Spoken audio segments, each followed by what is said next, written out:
మూడవ సంఘం. స్ముర్ణ సంఘానికి 55 అంటే దాదాపు 80 మైళ్ళు 90 మైళ్ళ దూరంలో ఈ పెర్గమ అనేటటువంటి పట్టణం ఉంది. పెర్గమ అనేటటువంటి పట్టణం కొండ మీద ఉన్నటువంటి పట్టణం అట, టర్కీ దేశంలో. ఏమండి? పెర్గమ 12వ అధ్యాయము 12వ అపోస్తుల కార్యములు 2వ అధ్యాయము 12వ వచనం నుంచి ఈ సంఘాన్ని గురించి వ్రాయబడినటువంటి మాట. ఏమంటున్నారు? పెర్గమలో ఉన్న సంఘపు దూతకు ఇలాగు వ్రాయము, వాడి అయిన 2 అంచులు గల ఖడ్గము గలవాడు చెప్పు సంగతులేవనగా, సాతాను సింహాసనమున్న స్థలములలో నీవు కాపురున్నావని నేను ఎరుగుదును. మరియు సాతాను కాపురమున్న ఆ స్థలములో నా యందు విశ్వాసి అయ్యుండి నన్ను గూర్చి సాక్షి అయిన అంతిపై అయిన వాడు మీ మధ్యను చంపబడిన దినములలో నీవు నా నామమును గట్టిగా చేపట్టి నా యందలి విశ్వాసమును విసర్జింపలేదని నేను ఎరుగుదును. అయినను నేను నీ మీద కొన్ని తప్పిదములు మోపవలసి ఉన్నవి.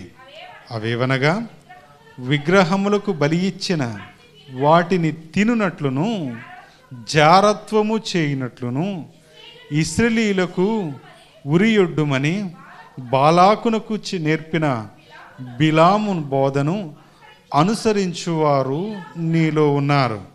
అటువలనే నికోలాయితుల బోధ ననుసరించువారును నీలో ఉన్నారు. కావున మారు మనసు పొందుము, లేని ఎడల నేను నీ యొద్దకు త్వరగా వచ్చి నా నోట నుండి వచ్చు ఖడ్గము చేత వీరితో యుద్ధము చేసేదను. సంగములతో ఆత్మ చెప్పుచున్న మాట చెవిగలవాడు వినుగాక.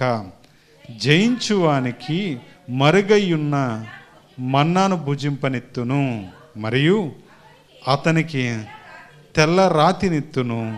ఆ రాతి మీద చెక్కబడిన ఒక క్రొత్త పేరును ఉండును. పొందిన వారికే కానీ అది మన ఎవరికి తెలియదు. దేవునికి స్తోత్రం.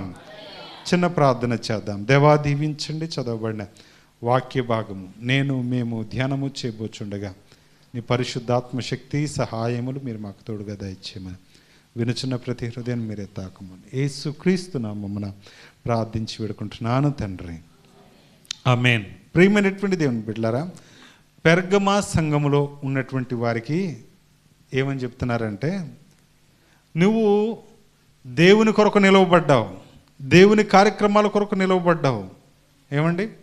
సాతాను సమాజం మధ్య నువ్వు విశ్వాసాన్ని గట్టిగా పట్టుకొని ఉన్నావు, అయినా కూడా నీ మీద ఒక నేరం మోపాల్సి ఉంది. దీనికంటే పై మాట చూసినట్లయితే ఏమంటున్నారు అనంటే, వాడి అయిన 2 అంచుల గల ఖడ్గము గలవాడు చెప్పు సంగతులు ఏవనగా, వాడి అయిన 2 అంచుల ఖడ్గం కలిగిన వాడు చెప్పేటటువంటి మాటలు ఇవి. ఆ రోజుల్లో ప్రియమైనటువంటి దేవుని బిడ్డలారా, వాక్యము వాడి అయిన 2 అంచుల గల ఖడ్గం. దేవునికి స్తోత్రం. హెబ్రీయులకు రాసిన పత్రిక 4వ అధ్యాయము 12వ వచనంలో ఏమని రాసి ఉంటుంది ఒకసారి చూడండి. హెబ్రీయులకు రాసిన పత్రిక 4వ అధ్యాయము 12వ వచనం. ఎందుకనగా దేవుని వాక్యము సజీవమై బలము గలదై 2 అంచుల గల ఎటువంటి ఖడ్గము కంటెను వాడిగా ఉండి ప్రాణాత్మలను కీళ్లను మూలుగులను విభజించినంత మట్టుకు దూరుచు హృదయము యొక్క తలంపులను ఆలోచనలను శోధించుచున్నది. వాక్యం ఎలాంటిదటండి? 2 అంచుల గల ఖడ్గం. వాక్యం ఎలాంటిది? ఇక్కడ మరి ప్రకటన గ్రంథంలో యోహాను గారితో మాట్లాడుతూ 2 అంచులు గల ఖడ్గం గలవాడు చెప్పు సంగతులు ఏమనగా, అంటే దేవుడు చెప్పే సంగతులు. ప్రత్యేకంగా ఈ సంఘానికి ఎందుకు చెప్పబడింది 2 అంచులు గల ఖడ్గం అంటే, ఆ దినాల్లో రోమా సామ్రాజ్యంలో ఏమండి ఖడ్గం కలిగి జీవించేవారు కొంతమంది ఉండేవారు, అధికారులు. అంటే ఎవరినైనా చంపే అధికారం వారికి ఉండేది. ఖడ్గము లేనటువంటి వారుగా ఉండేవారు, అంటే చంపే అధికారం లేనటువంటి వారుగా ఉండేవారు. ఏమండి, ఇప్పుడు ఈ పెర్గమా సంఘంలో అక్కడ ఉండేటటువంటి అధికారి, గవర్నరు లేకపోతే రాష్ట్రపతి, ఆయన ఎవరో కానీ ఆయనకి ఏముంది అని అంటే చంపే అధికారం ఉంది, సంఘాన్ని నాశనం చేసే అధికారం ఉంది. ఎవరైనా రోమా సామ్రాజ్యానికి, రోమా ప్రభుత్వానికి వ్యతిరేకంగా ఏవైనా నిర్ణయాలు తీసుకుంటే గనక, ఏవైనా ఆరోపణలు, దూషణలు చేస్తే ఆయనకు చంపే అధికారం ఉంది. కాబట్టి ప్రత్యేకంగా సంఘంతో అంటున్నారు, పెర్గమా, నిన్ను ఏలుతున్నటువంటి వారికి 2 అంచుల గల ఖడ్గం కలిగినటువంటి అధికారంలో నువ్వు ఉన్నావు. అదే క్రీస్తు అధికారం కూడా అలాంటిదే. ఏమండి, వింటున్నారా? యేసు క్రీస్తు అధికారం కూడా అలాంటి వాడే. 2 అంచులు గల ఖడ్గం గలవాడు చెప్పు సంగతులు విను అని ఏమంటున్నాడు అని అంటే, సాతాను సింహాసనమున్న స్థలములలో నువ్వు కాపురం ఉన్నావని నేను ఎరుగుదును. ఈ సంఘం ఎక్కడుందండి? సాతాను సింహాసనంలో స్థాపింపబడినటువంటి సంఘం. ఆ ఊర్లో, ఆ పెర్గమ పట్టణంలో ఎక్లీసియాఫస్ అనేటటువంటి దేవతను ఆరాధించేటటువంటి ప్రజలు ఉండేవారు.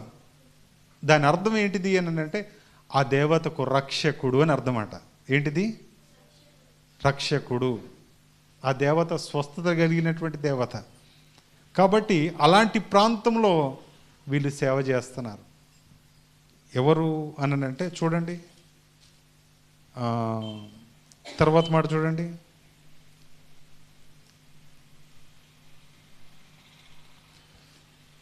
నా యందు విశ్వాసివై ఉండి నన్ను గూర్చి సాక్షి అయిన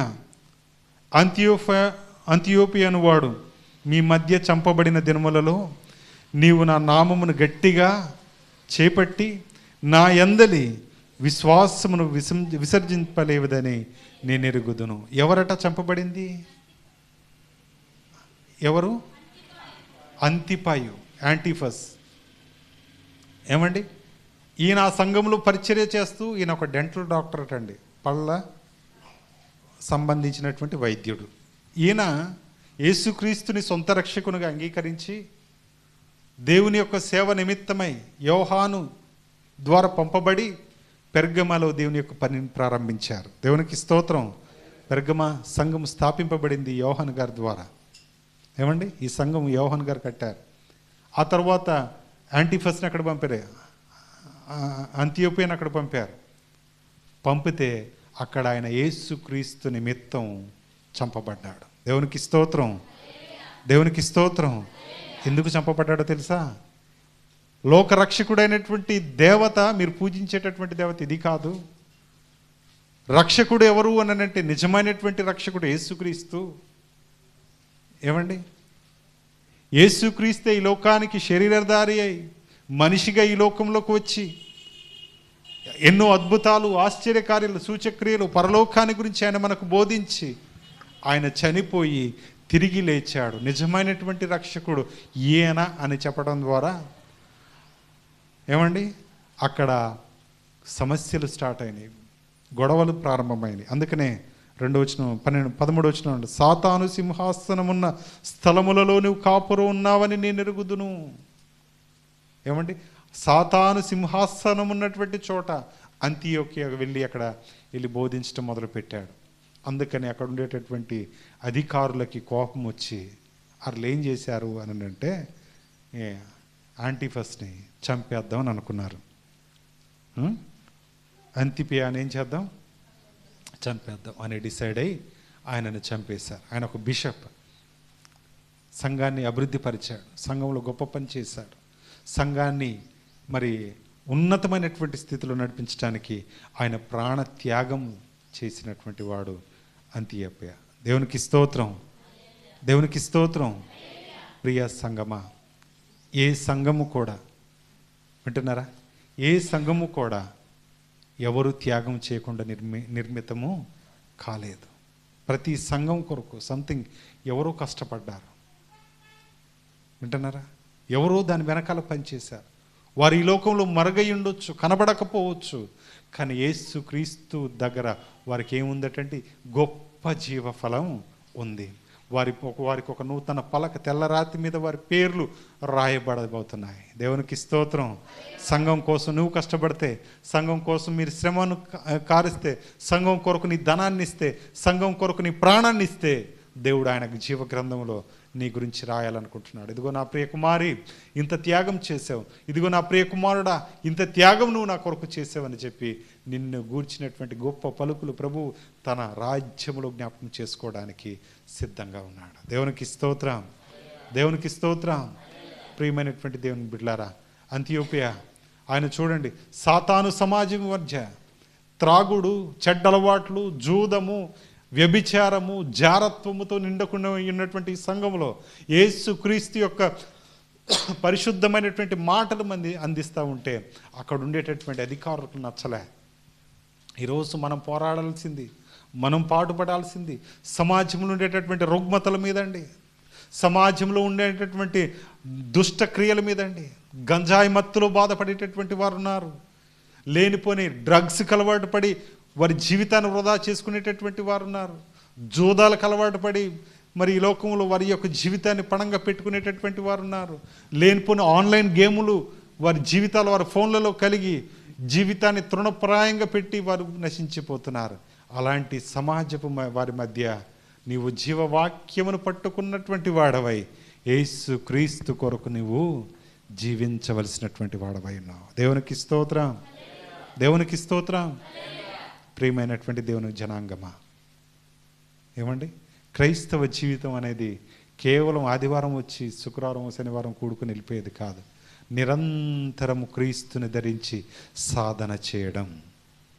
ఏమండి, పెర్గమ సంఘం నిలబడినంతసేపు గట్టిగా నిలబడుతుంది, చేసినంతసేపు దేవుని యొక్క సేవ గట్టిగా చేస్తున్నారు. కానీ వారిలో ఏమున్నాయటండి?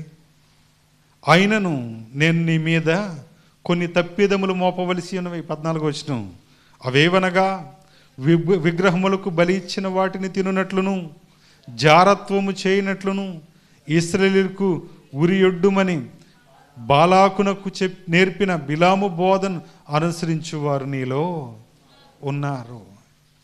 విగ్రహాలకు అర్పించేది నువ్వు తినొచ్చు అంటున్నారు మీ సంఘంలో.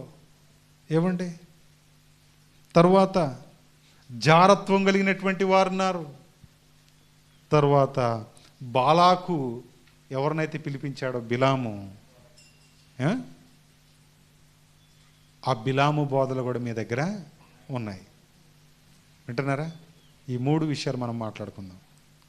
విగ్రహాలకు అర్పించింది మీరు తినే స్థితిలో మీరు ఉన్నారు, అపవిత్రమైనవి ముట్టుకుంటున్నారు, చేయకూడని పనులు చేస్తున్నారు, తినకూడవి తింటున్నారు. కాబట్టి ఇవి మీ దగ్గర ఉన్నాయి. రెండోదిగా ఏంటిది? రెండోది ఏంటిదండి? జారత్వం. ఏమండి, జారత్వం చేయువారు, ఇశ్రాయేలులో ఉరి ఒడ్డేటటువంటి వారు, ఇశ్రాయేలును సంహరించాలనేటటువంటి వారు. ప్రియమైనటువంటి దేవుని జనాంగమా, ఈరోజు మన జీవితాలు ఎలా ఉన్నాయి? మన బ్రతుకులు ఎలా ఉన్నాయి? అపవిత్రత కలిగి సంఘంలో ఉంటున్నామా? పవిత్రతతో కూడినటువంటి నడవడిక మనలో ఉందా? మనం ఎలా ఉన్నాం ఈరోజు? ఏమండి, ఎలాంటి పరిస్థితుల్లో మనం ఉన్నాం? ఎలాంటి పనులు మనం చేస్తున్నాం? ఏమండి, కొంతమంది ఏం కాదు వెళ్ళొచ్చు. ఏమండి, అన్ని దేవుళ్ళతో పాటు ఇదొక దేవుడు. ఈ లోకంలో రక్షకుడుగా నీ కొరకు ప్రాణం పెట్టినవాడు ఒకే ఒక దేవుడు, ఆయనే యేసు క్రీస్తు. పరలోకంలో నీ కొరకు స్థలం సిద్ధం చేసేవాడు ఒకే ఒక్కడు, ఆయనే యేసు క్రీస్తు. దేవునికి స్తోత్రం, హల్లెలూయా. యేసు క్రీస్తు ప్రభువారు ఇహలోకంలో నీకు సుఖాలు ఇవ్వడానికి రాలే, ఇహలోకంలో నీకు ధనం ఇవ్వడానికి రాలే, ఇహలోకంలో నీకు కావలసినవన్నీ సమకూర్చి, ఏమండి, ఆయన నిన్ను సుఖపడటానికి ఈ లోకానికి ఆయన పంపలే. Something he want to give eternal. ఆయన నిత్యత్వం నీకు ఇవ్వాలనుకుంటున్నాడు. నిత్యము నీతో ఉండేటటువంటిది ఆయన నీకు స్వాస్థ్యంగా ఇవ్వాలనుకుంటున్నాడు. అది శాశ్వతమైనది. వింటున్నారా? ఒక అధికారి ఏదైనా నీకు ఇచ్చాడనుకోండి, అది కొంతకాలం. మీ తండ్రి ఏమని ఇచ్చాడనుకోండి, అది కొంతకాలమే. కానీ దేవుడిస్తే మాత్రం అది శాశ్వత కాలం. దేవునికి స్తోత్రం, దేవునికి స్తోత్రం. ప్రియ దేవుని జనాంగమా. కాబట్టి ఈ గుణాలు వారిలో ఉన్నాయి. విగ్రహాలకు అర్పించింది తినటం, విగ్రహాల గుళ్ళకి వెళ్ళటం, ఇవి ఉన్నాయి. రెండోది ఏంటిది? జారత్వం. జారత్వం తప్పేమి కాదు, జారత్వం కలిగి ఉండడం తప్పేమి కాదనేటటువంటి బోధ వారు వింట మొదలు పెట్టారు. వింటున్నారా? జారత్వం. ప్రియమైనటువంటి దేవుని బిడ్డలారా, మందిరంలో ఉండకూడదండి. మందిరంలో ఉండాల్సింది పవిత్రత, పరిశుద్ధత. నీ మనసులో వేరే ఇంకేది ఉండడానికి వీలు లేదు. నీ కుటుంబం కూడా నీకు దేవుడు కాకూడదు. నీ ఆస్తి కూడా నీకు దేవుడు కాకూడదు. నీ కడుపు నీకు దేవుడు కాకూడదు. వింటున్నారా? నీ సుఖం నీకు దేవుడు కాకూడదు. ఒక ఆయన వచ్చాడు, ప్రభువా నేను పరలోకం వెళ్ళాలనుకుంటున్నాను, ఏం చేయాలి నేను అని అంటే, 10 ఆజ్ఞలు పాటించిన ఆయన. అవి చిన్నప్పటి నుంచి చేస్తున్నాను, ఉపవాసం ఉంటున్నాను, బీదలకి ఇస్తున్నాను, ఇవన్నీ నేను చేస్తున్నాను, ఇంతకంటే సంథింగ్ కొత్తది ఏదన్నా చెప్తావేమో వినడానికి వచ్చా. చెప్పు చెప్పు చెప్పు ప్రభువా అని అంటే, నీ ఆస్తిని అంతటిని అమ్మేసి బీదలకిచ్చి నువ్వు నన్ను ఏం చేయి, వెంబడించు అంటే ఆయన ఏం చేశాడు చెప్పాలా? బాధపడ్డాడు, వ్యసనపడ్డాడు. ఆస్తి కావాలా, దేవుడు కావాలా అని అనుకుంటే ఆయన ఏం కావాలనుకున్నాడు? ఆస్తే కావాలనుకున్నాడు. ఏమండి? నొచ్చుకుంటూ అక్కడి నుంచి వెళ్ళిపోయాడు. అప్పుడు ప్రభువారు అన్నాడు, ధనవంతుడు పరలోక రాజ్యంలో ప్రవేశించుట కష్టం. వింటున్నారా? నువ్వు ఇప్పుడు ఎట్లున్నావో డబ్బు ఉన్నప్పుడు కూడా అట్లే ఉండాలి. వింటున్నారా?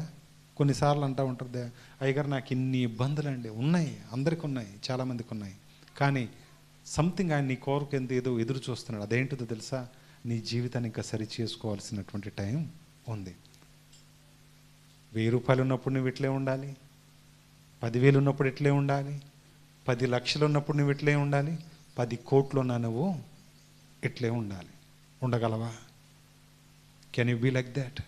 అంత ఇదే హంబల్నెస్, ఇదే తగ్గింపు గుణం, ఇదే స్వభావం కలిగి నువ్వు ఉన్నట్లయితే దేవుడు నిన్ను ఆశీర్వదించడానికి ఆయనకు అడ్డేమి లేదు. కాకపోతే మనం అట్లా ఉండట్లే. వింటున్నారా? మన దగ్గర రేంజ్ని బట్టి మనం స్టేటస్ని మెయింటైన్ చేస్తున్నాం. వింటున్నారా?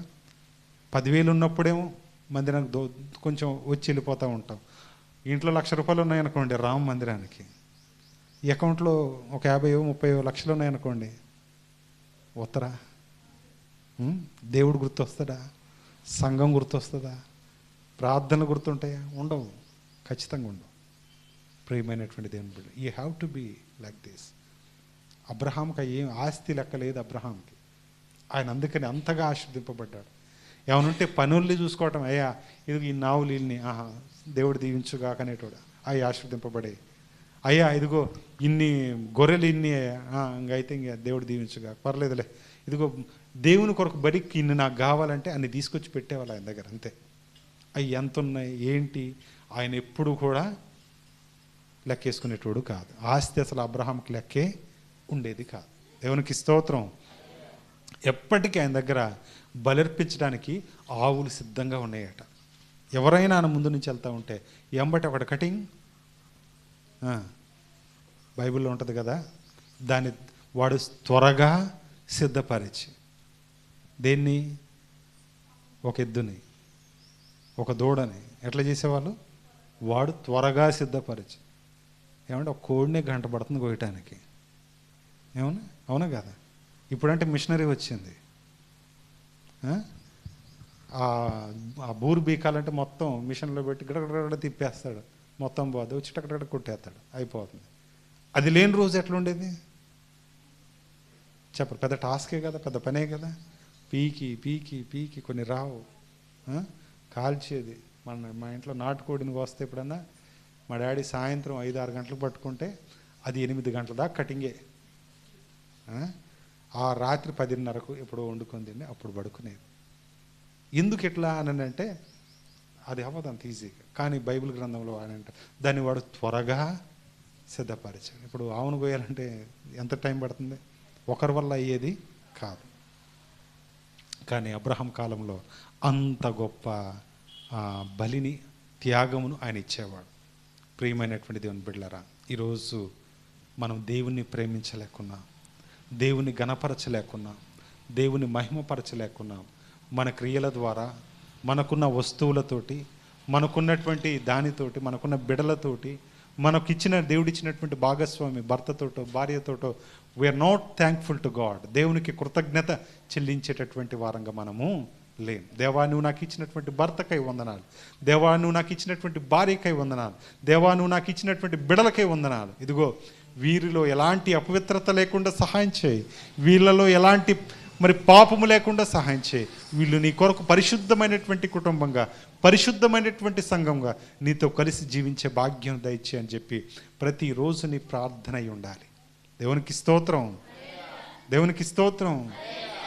ప్రియమైనటువంటి దేవుని జనాంగమా, లోకం పరిస్థితులు ఏం బాలేవు. ఏమండి, చిన్నపిల్లలకి 5వ తరగతి చదివేటటువంటి వారికి ఇన్స్టాగ్రామ్ అకౌంట్లు, 5వ తరగతి పిల్లలకి ఫేస్బుక్ అకౌంట్లు, 5వ తరగతి పిల్లలకి యూట్యూబ్ అకౌంట్లు, 5వ తరగతి పిల్లలు చదివేటటువంటి వారికి ఏం అకౌంట్లు అని అంటే స్నాప్చాట్ అట, ఇంకే ఒక స్కూల్కి వెళ్తే ఇది పరిస్థితి. భయంకరమైనటువంటి ద్వేషం నింపబడుతున్నటువంటి రోజుల్లో మనం ఉంటున్నాం. ఒక ఇన్సిడెంట్ చెప్పారు ఒక సార్ గారు. 3 ఫ్రెండ్స్ అట. ఏమండి, 3 ఫ్రెండ్స్, ఆడపిల్లల గురించి చెప్తున్నాను. ఇలా 3లో ఒక ఆమెతో గొడవలైంది. ఇద్దరికి గొడవ అయ్యేపాటికి ఆమెను దూరం పెట్టారు. వీళ్ళిద్దరు మంచి స్నేహంగా ఉంటున్నటువంటి పరిస్థితుల్లో ఆ గొడవైన ఆమె ఒక ఆమెతో వచ్చి మాట్లాడింది. ఏమండి, గొడవైన ఆమె వచ్చి ఎవరితో మాట్లాడింది? ఈ 3లో ఒక ఆమెతో వచ్చి మాట్లాడింది. మాట్లాడేపాటికి ఇది చూసింది 3వ ఆమె, ఈమె ఫ్రెండ్ చూసి వాళ్ళిద్దరితో మాట్లాడటం బంద్ చేసింది. వింటున్నారా? వాళ్ళిద్దరితో మాట్లాడటం బంద్ చేసింది. బంద్ చేసి వాళ్ళ 3 ఫ్రెండ్సే, గొడవ అయింది, ఒకటి విడిపోయింది, వీళ్ళిద్దరు బాగానే ఉన్నారు. వీళ్ళిద్దరితో వచ్చి ఆమె మాట్లాడింది. ఇప్పుడు ఈమె కోపం వచ్చింది. కోపం వచ్చి ఈమె అన్నం తినటం మానేసింది అట. ఇంటికి వెళ్ళినటువంటి క్యారేజ్. వాళ్ళ వయసు 8, 9 సంవత్సరాలు, 10 సంవత్సరాల లోపు ఉంటాయి. 5వ తరగతి చదువుతున్నారు. వింటున్నారా? ఈమె 3వ ఆమె అన్నం తినకుండా ఉంటే ఈమె ఫ్రెండ్ కూడా అన్నం తినటం మానేసిందట. ఇంట్లో క్యారేజీ ఖాళీకి వెళ్ళేటటువంటి పరిస్థితి. వచ్చి కంప్లైంట్ చేశారు, ఏంటి మా పిల్లలు భోజనం చేయట్లేదు. ఎందుకు చేయలేదని, నా ఫ్రెండ్ తినలేదు. ఆమె ఎందుకు తినలేదు?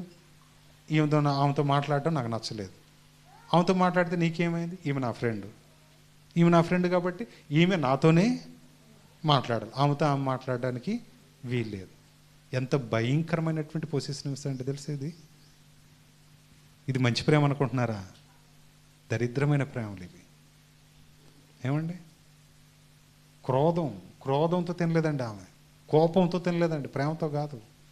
అందుకే కదా ఈ క్రోధం, కోపాలు ఉండబట్టే కదా నన్ను ప్రేమించకపోతే యాసిడ్ పోస్తా, నువ్వు ప్రేమించకపోతే చచ్చిపోతా, నరాలు కోసుకుంటా. ఇయే ప్రియమైనటువంటి దేవుని బిడ్డలారా, లోకంలో భయంకరమైనటువంటి సంఘటనలు ఈ రాజ్యం ఏలుతున్నాయి. మన పిల్లల్ని మనం కాపాడుకోవడానికి ప్రియమైనటువంటి దేవుని బిడ్డలారా నిరంతరం వాక్యాన్ని జ్ఞాపకం చేస్తూనే మనం ఉండాలి. దేవునికి స్తోత్రం, దేవునికి స్తోత్రం. కాబట్టి ఇలాంటి దుర్బోధలు వినబడుతున్నాయి సంఘంలో. బిలాము లాంటి బోధలు ఉన్నాయి. ఏమండి, బిలాము బాలాకు ఇచ్చేటటువంటి కానుకలకు ఆశపడి, బాలాకు ఇచ్చేటటువంటి ధనానికి మోజుపడి, దేవుడు చెప్పినటువంటి వాక్కుకు భిన్నమైనటువంటి వాక్కు ఆయన బోధించడం మొదలుపెట్టాడు. ఏమండి, కాబట్టి మన జీవితాల్లో బిలాము బోధ మనకు ఉండడానికి వీలు లేదు. దేవునికి స్తోత్రం, దేవునికి స్తోత్రం. బిలాము బోధ మనకు ఉండకూడదండి. బిలాము బోధ ఏంటిది చెప్పాలి. బిలాము బోధ ఏంటిది చెప్పాలి. బిలాము బోధ ఏంటిది? స్వార్థపూరితమైన బోధ, ధనాపేక్షతో కూడుకున్నటువంటి బోధ. వింటున్నారా? ఈ లోకంలో సేవకుడు, ప్రతి సేవకుడు ఎవరి మాటలు తెలియచేయాలి? దేవుని మాటే తెలియచేయాలి. బైబిల్ని దాటి వేరే బోధించకూడదు. ఏమండి? లేని విషయాలు, బైబిల్లో లేని విషయాలు చెప్పకూడదు. మన మాటగా, నా వాక్కుగా నేను మీకు నా సొంత ఉద్దేశాలు చెప్పకూడదండి, అది పాపం. వింటున్నారా? మీకేం కావాలి అని అంటే స్వచ్ఛమైనటువంటి దేవుని వాక్యమే మీకు అందించాలి. అందుకనే వాక్యం ఎలాంటిది అని అంటే రెండంచుల గల ఖడ్గం. అది మీకు అవసరం చెప్పాల, నాకు కూడా అది ప్రాముఖ్యమైంది. కాబట్టి వాక్యం చెప్పేటప్పుడు చాలా జాగ్రత్తగా మనం చెప్పాల్సినటువంటి వారమై ఉన్నాం. అందుకనే బిలాము ఆశించాడు, దేవుడిచ్చేటటువంటి శాశ్వతమైనటువంటి జీవాన్ని విడిచిపెట్టాడు, దేవుడిచ్చేటటువంటి బహుమానాన్ని వదిలేశాడు, దేవుడిచ్చేటటువంటి సంపూర్ణమైనటువంటి సంపదను ఆయన విడిచిపెట్టి ఆయన ఏం చేయటం మొదలుపెట్టాడు అని అంటే బాలాకు ఇచ్చేటటువంటి కానుకలకి ఆశపడిన వాడుగా ఉంటున్నాడు. దేవునికి స్తోత్రం. ఈరోజు మన ఆశ ఎలా ఉంది? ఏమండి? మనం ఎలాంటి కార్యాలు చేస్తున్నాం, ఎలాంటి వాటికి మనం లోబడుతున్నాం? దయచేసి మనం ఆలోచన చేయాలి. ఒకసారి చూడండి, యోధా గ్రంథము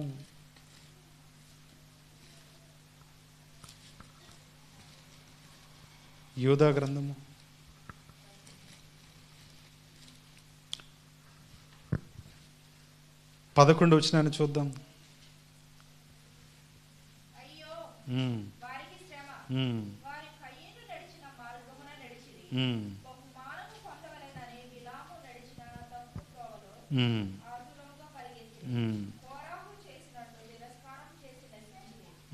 వారు ఎలా ఉన్నారటండి?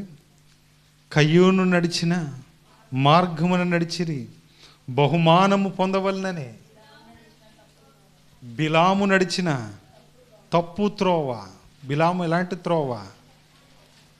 ఏమండి? బిలాము సేవకుడే, కానీ తప్పు త్రోవ, పరలోకం చేర్చే త్రోవ కాదు. దేవుని వాక్కుగా ఆయన చెప్పలేదు.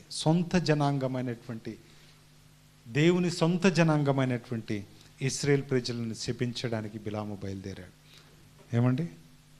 గాడిద చేత గద్దింపు వచ్చినప్పటికీ కూడా వివేచన లేనటువంటి వాడుగా ఉంటున్నాడు.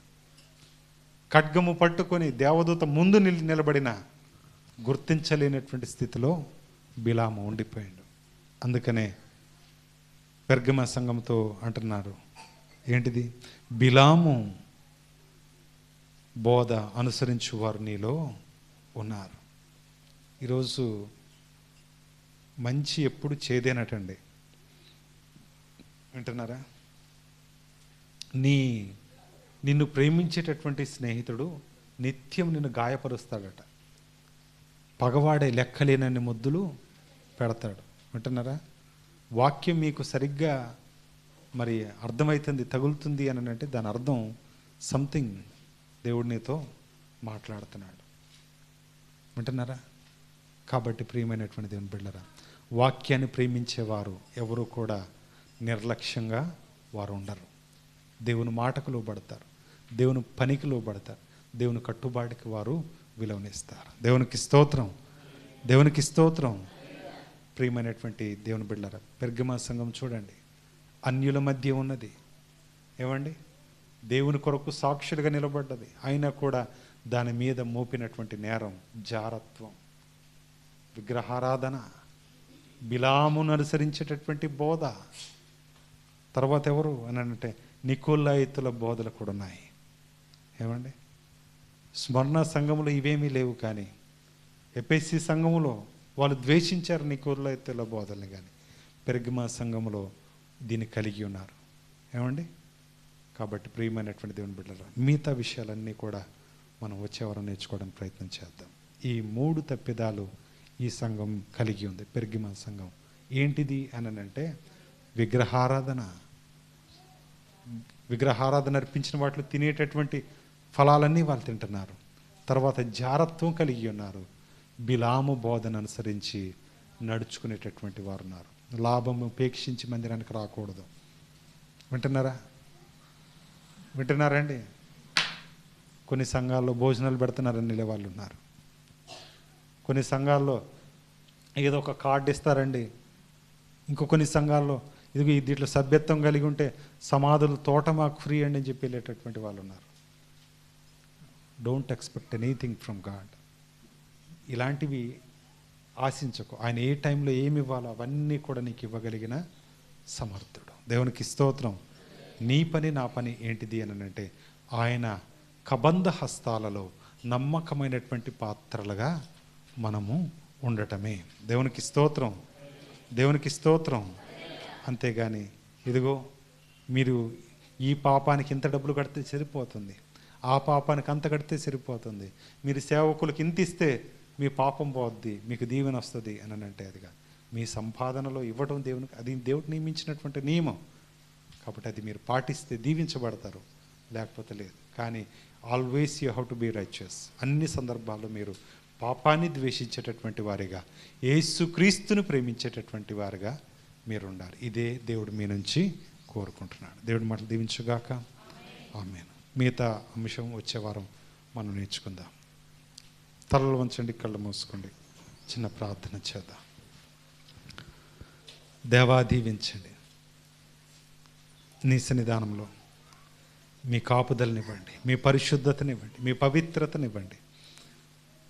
ఇదిగో నాయన, పెరుగమ సంఘం ప్రభువా మంచి సంఘమే, సాతాను సమాజంలో ప్రభువా నిలబడ్డటువంటి సంఘమే. అయినా కూడా దాని మీద కొన్ని తప్పిదములు మీరు వేశారు. అందులో నెంబర్ 1 విగ్రహారాధన, అర్పించిన వాటి తినటం, జారత్వం, బిలాము బోధ, ఇవన్నీ కింద అంశాలు కూడా ఉన్నాయి. వీటన్నిటినీ ప్రభువా ఎదుర్కొనే సంఘంగా తయారు చేసినందుకు వందనాలు. మమ్మల్ని కూడా సరిచేయండి, మమ్మల్ని కూడా మార్చండి. అంతియోపియా ప్రభువా నీ కొరకు, ఆ సంఘం కొరకు పనిచేస్తూ అక్కడే ప్రభువా హతసాక్షిగా నీ కొరకు చనిపోవడం జరిగింది, పరిచర్య చేస్తూ. ఆయన నుంచి స్ఫూర్తి పొందుకున్నటువంటి వారమై మా దైనందినటువంటి జీవితంలో మా జీవితాన్ని నీ కొరకు సమర్పించే భాగ్యాన్ని ఇచ్చి కాపాడమని, విన్న ప్రతి హృదయాన్ని మీరే తాకమని యేసుక్రీస్తు నామమున ప్రార్థించి వేడుకుంటున్నాను తండ్రి. ఆమేన్, ఆమేన్.